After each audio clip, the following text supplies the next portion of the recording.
या ठिकाणी आणण्यात आले, अनेक वेळा तुम्हाला त्यावरून दिवसण्यात आलं होतं. नक्कीच जिजामाता उद्यानमध्ये आपण पाहत असाल, एकतर हे अण्णाभाऊ साठे ऑडिटोरियम हे आमच्या काळात झालेलं आहे.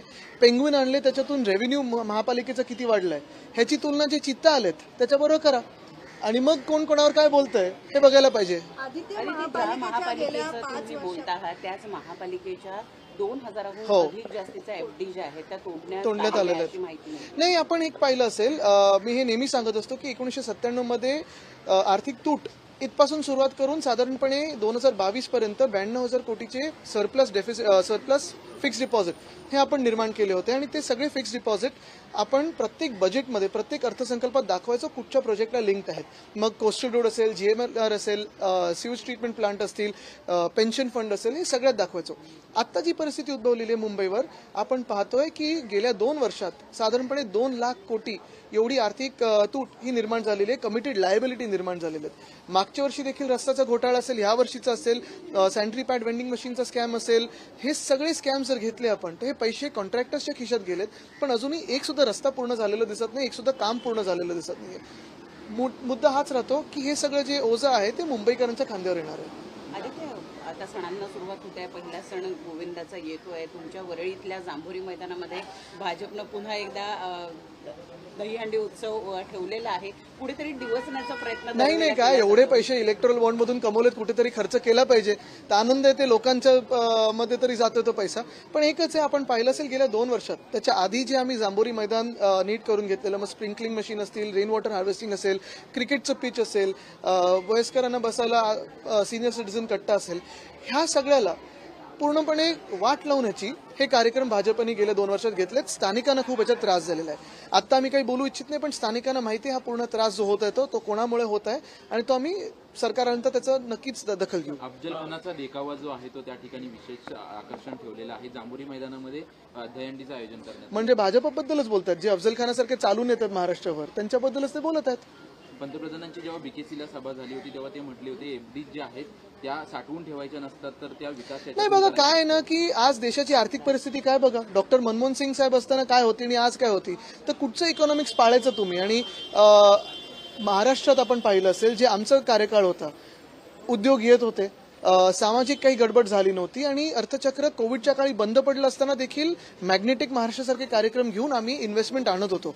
आज आपण पाहतोय एक तर गुंतवणूक येत नाहीये, जी गुंतवणूक आहे त्याच्यावर धाडी टाकले जात आहेत, त्यांना पळवलं जात आहे. आणि मग फायनान्शियल मॉडेल मुंबईला आम्ही सरप्लसमध्ये आणलं आणि ते सरप्लस आमच्या महापालिकेच्या कामगारांसाठी असेल, BSC साठी असेल, मुंबईकरांसाठी टॅक्स न वाढवता केलं. ह्याच उलट जर आपण पाहिलं असेल तर भाजपचेच जे लोक आहेत जे भाजपच्या अर्थसंकल्पावर बोलतात किंवा आत्ताच्या ह्या केंद्र सरकारच्या अर्थसंकल्पावर बोलतात त्याची तुलना करा. तर मला वाटतं हा चुकीचा कॉन्सेप्ट आहे की फिक्स्ड डिपॉझिट असणं चुकीचं. त्याच्यात देशाची हालत काय झाली, PSU विकायला निघालेले आहेत आणि मग एकाच उद्योगपती मित्राच्या घशात सगळं घालायचं, हे काही ही आर्थिक प्लॅनिंग होऊ शकत नाही. आदित्य, तुमचे काका म्हणजे मनसेचे अध्यक्ष 5 दिवस विदर्भ दौऱ्यावर होते. या दौऱ्यादरम्यान त्यांनी त्यांच्याच मित्रांना अनेक योजनांवरनं, लाडकी बहीण योजना असेल किंवा जे स्टायपंड दिलं जात आहे त्याच्यावरून चिमटे काढलेले, लोकांना हाताला काम द्या, पैसे देणं हा काही पर्याय नाही असं ते म्हणतात. मला वाटतं अरविंद काका पण तेच बोलतात विदर्भात जाऊन. त्यांचं म्हणणं आहे की 2 महिने आतापर्यंत लाडकी बहीणचे पैसे येतील, पुढच्या महिन्यात तुम्हाला पैसेच येणार नाहीत.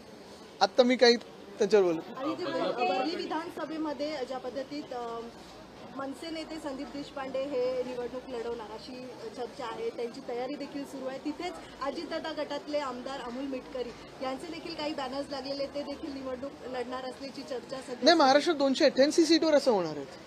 तर अमेरिकेची निवडणूक, वरळीची निवडणूक आणि मग बाकीच्या 287 सीटची चर्चा वेगळी होईल. बदलापूर प्रकरणी पाहिजे तर पोलिसांकडनं अनेक त्या ज्या आहेत त्या घटनांमध्ये त्रुटी ज्या आहेत त्या आढळून आलेल्या आहेत. जी पीडित आहेत त्यांना कुठेतरी त्रास होतो आहे, तो देखील आपल्याला यामध्ये होताना पाहायला मिळतो. नक्कीच पहिली चौकशी ही झाली पाहिजे की 6 दिवस FIR घेण्यासाठी का झाले, पोलिसांवर दबाव कोणाचा होता. कारण आपण पाहतो नेहमी की काही घटना घडली की अधिकाऱ्यांना आपण बदली करून टाकतो, कोणाला सस्पेंड करून टाकतो, पण राजकीय प्रेशर कोणाचं होतं ह्याचा विचार कोणी केलाय का? ती शाळा कोणाची आहे, ती शाळा कोणाची असताना ते आपटे नावाचे जे गृहस्थ जे ट्रस्टी आहेत ते पुढे आलेत का? बरं, ज्या दिवशी FIR घेतली त्या दिवशी देखील 10 तास त्या महिलेला का बसवलं तिथे? मग ते प्रेग्नेंट होते ही वेगळी गोष्ट, पण 10 तास बसवणं ही देखील एक चुकीची गोष्ट आहे. आणि काल जेव्हा आम्ही आंदोलन करत होतो आमचं आंदोलन राजकीय नव्हतं, आमचं आंदोलन विकृतीच्या विरुद्ध होतं आणि भाजपच्या विकृतीच्या बाजूनी त्यांचं आंदोलन होतं. हा फरक तुम्ही लक्षात घ्या. त्या दिवशी लाठीचार्ज झाला, तो लाठीचार्ज कोणी आदेश दिले अजून देखील पुढे आले हो, नाही. पण हे मी सांगितलंच आहे, वारकऱ्यांवर लाठीचार्ज झाले त्या महाराष्ट्रामध्ये, जरांगे साहेबांवर लाठीचार्ज झालेला आहे, त्याचा आदेश कोणी दिला होता?